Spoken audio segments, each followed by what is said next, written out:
Coucou tout le monde, j'espère que vous allez bien. On se retrouve pour un nouvel épisode de podcast archi pas prévu, autant sur le sujet que sur à peu près tout. La qualité du son devrait être moins bonne. Alors déjà, il n'y aura pas d'intro parce que je l'enregistre comme ça, juste avec le téléphone, sans mon micro, parce que là, pour tout vous dire, il est un peu tard et je ne sais même pas où est ce fichu micro. Et en plus, je suis en train de finir les pas sur ma montre. Enfin bref, donc si j'ai ce petit côté essoufflé, c'est normal.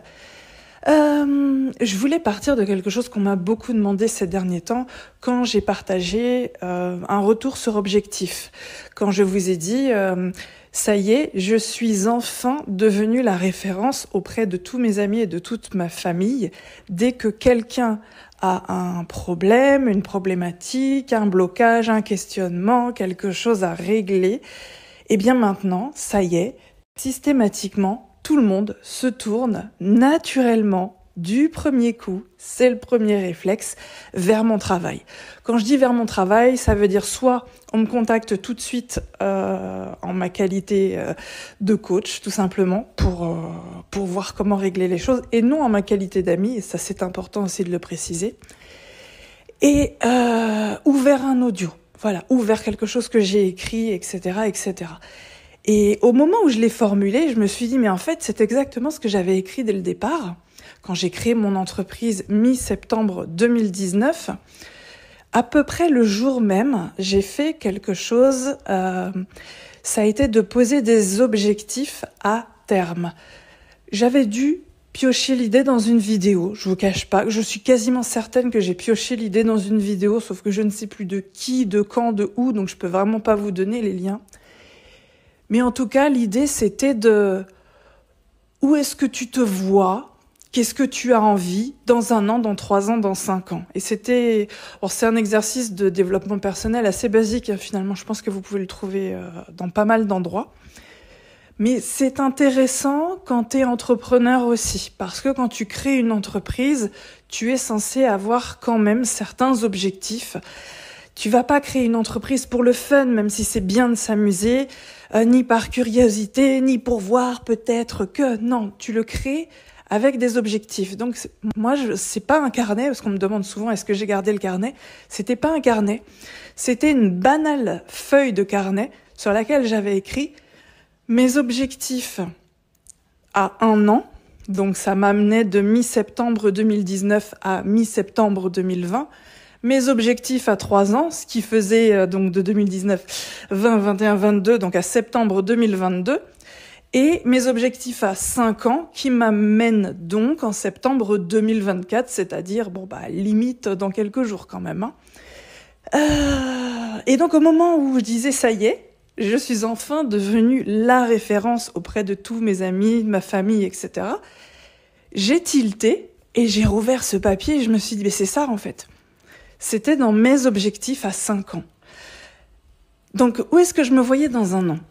Donc, on throwback, en anglais, throwback, mi-septembre 2019.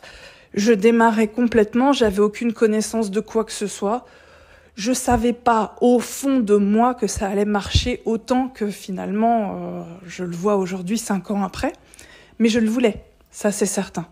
Et mes objectifs, ils étaient pas très ambitieux à 1 an. À 1 an, j'étais plutôt dans du normal, du raisonnable, du ne vois pas trop grand. Et mes objectifs, c'était par exemple avoir atteint un certain palier d'abonnés sur Instagram, que j'ai d'ailleurs atteint. Atteindre un certain nombre d'abonnés aussi sur YouTube, que j'ai aussi atteint, même si j'ai complètement laissé de côté la chaîne YouTube d'ailleurs depuis.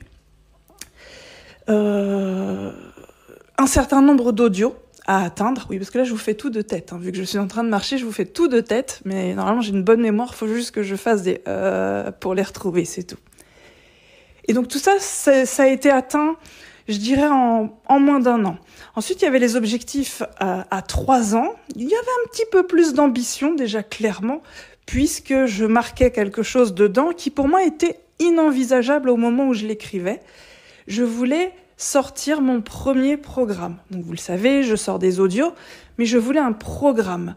Le programme, c'est quelque chose que tu vends un peu plus cher, qui est un peu plus lourd, un peu plus costaud, que les gens suivent sur une plus longue période avec un plus long objectif. Je voulais sortir un programme. Honnêtement, quand je l'ai écrit, à 3 ans, ça me semblait jouable. Je l'écrivais le jour où je ne m'en sentais pas capable. Pour moi, j'avais pas les compétences de sortir un programme. Mais à 3 ans, ça me semblait jouable. Le premier programme, je l'ai sorti le 1er janvier 2021. Je me souviens, en fait, je l'avais bien préparé avant et je l'ai bien publié au 1er janvier à minuit quand on faisait tous la fête et je vous avais fait une petite story en disant « ça y est, le programme est sorti ». Ça a été une razzia totale sur ce programme. Peut-être qu'un jour on reviendra dessus. Ça a été limite le plus gros truc de toute ma vie d'entrepreneur jusque maintenant. Tout le monde me réclame un 2, mais pour l'instant, j'estime que le premier est bien suffisant. Donc ça m'a pas pris 3 ans. Je l'avais mis dans les objectifs à 3 ans et finalement, ça m'a pris donc de septembre 2019 à janvier 2021, ça fait quoi 1 an et demi, si je calcule bien. Donc ça faisait même pas tout à fait 2 ans. Donc forcément, tu commences à prendre de la confiance vis-à-vis de tes objectifs. Et le truc des interviews, publier mon livre chez un éditeur, être la référence, etc. Il y avait toujours comme objectif un certain nombre d'audios, un certain nombre d'abonnés Instagram, un certain nombre d'abonnés YouTube.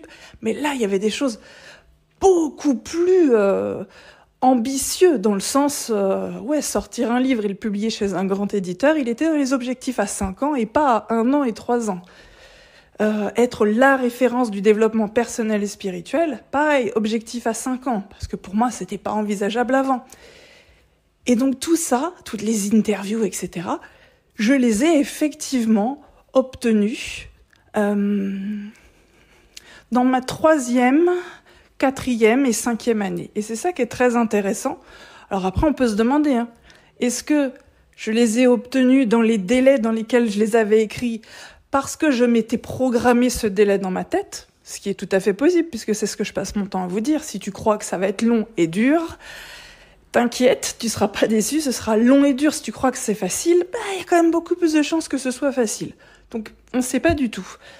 Ou est-ce que j'étais aussi simplement parfaitement raisonnable et lucide sur mes compétences de l'époque, sur encore ma grande timidité, mon syndrome de l'imposteur que j'avais beaucoup à l'époque. Ouais, je suis essoufflée, peut-être falloir que j'arrête de marcher, mais j'ai pas fini mes pas. Donc on continue. Voilà. Et ça, ce truc, c'est intéressant de voir que tout est arrivé, à l'exception d'une chose, mais alors ça on m'a déjà demandé, je peux pas vous en parler. J'aime pas parler des choses qui ne sont pas encore arrivées. Alors, peut-être mon petit côté superstitieux, poisse, j'ai pas envie. Mais je vous en parlerai parce que je suis persuadée qu'il arrivera d'ici 1 an ou 2. En fait, c'est un objectif professionnel, mais qui est lié à ma vie personnelle. Donc, c'est peut-être pour ça que ça tarde un petit peu à arriver, je ne sais guère.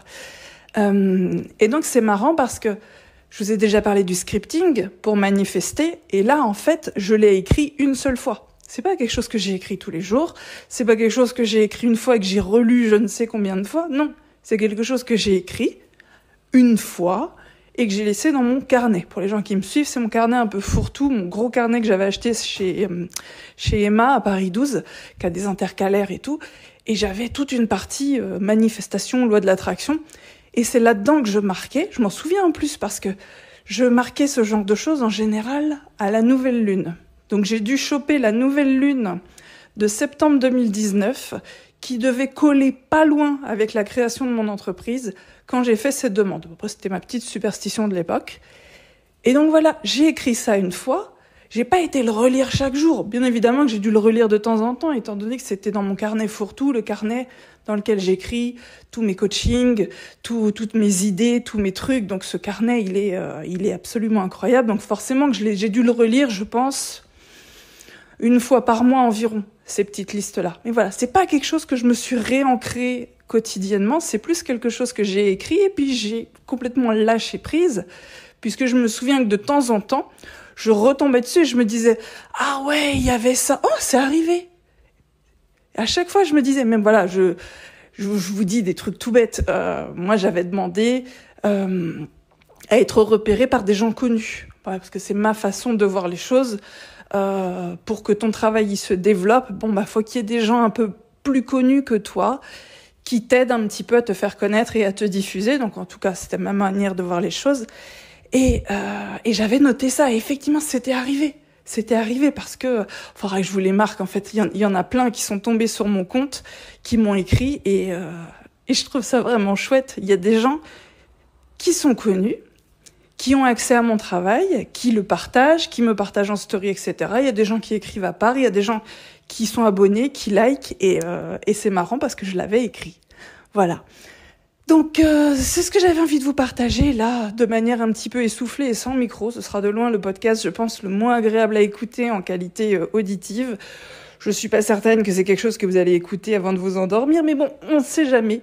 Je pense qu'il peut être aussi assez instructif côté manifestation et loi de l'attraction, ne serait-ce que pour vous illustrer le fait qu'on peut manifester, mais d'un milliard de façons différentes. Ça reste des questions que j'ai tout le temps. Sandrine, combien de fois faut écrire? Comment faut l'écrire? Comment faut que je formule mes phrases? Est-ce que je dois oublier? Est-ce que je dois relire? Mais moi, j'ai manifesté tout et n'importe quoi de tellement de manières différentes. Je suis même pas certaine que si je me posais 5 minutes à tête reposée, j'arriverais à vous lister toutes les manières que j'ai utilisées pour manifester. Donc je vous ai déjà parlé du scripting. Là, je vous ai mis en avant le fait que j'ai écrit des objectifs à 1 an, à 3 ans et à 5 ans, et qu'ils sont absolument tous arrivés, sauf un dû à 5 ans. Mais bon, ceci dit, ça fera 5 ans, mi-septembre 2024. On ne sait jamais. Peut-être que ce dernier truc ultime pourrait arriver en mi-septembre 2024. Là, ce serait fou. Je vous cache pas que ce serait méga fou. Mais bon, on en reparlera. Voilà. J'espère que ça vous aura quand même été utile d'une manière ou d'une autre. En tout cas, merci de m'avoir écouté. Merci d'écouter tous les podcasts et à bientôt.